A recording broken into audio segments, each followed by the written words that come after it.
Сега крадецот вика држте го крадецот.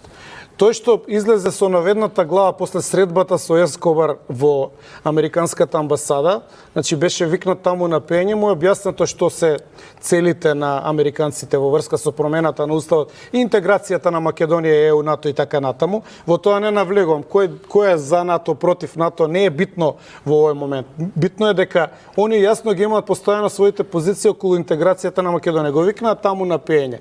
После пењето престана да зборува. Јасно му е дека мора да учествува во промената на уставот. Јаде сега кој е крив, сега Грујо е крив од Будимпешта.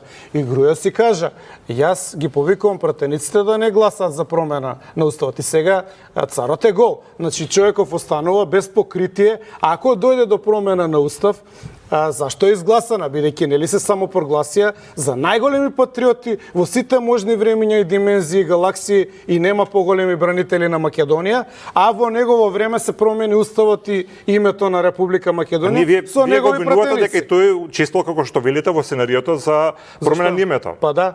Дека бил стаен таму. Па вие да не гласавте. Ја ли гласав? Гласа 8 пратеници негови, за кои што постои аудио објавено на YouTube, каде што разговара после промената на името, откако ги прогласи за најголеми предавници, ги исклучи од партијата, а после им вика, слушайте, ќе ми требате војни, рачунам на вас.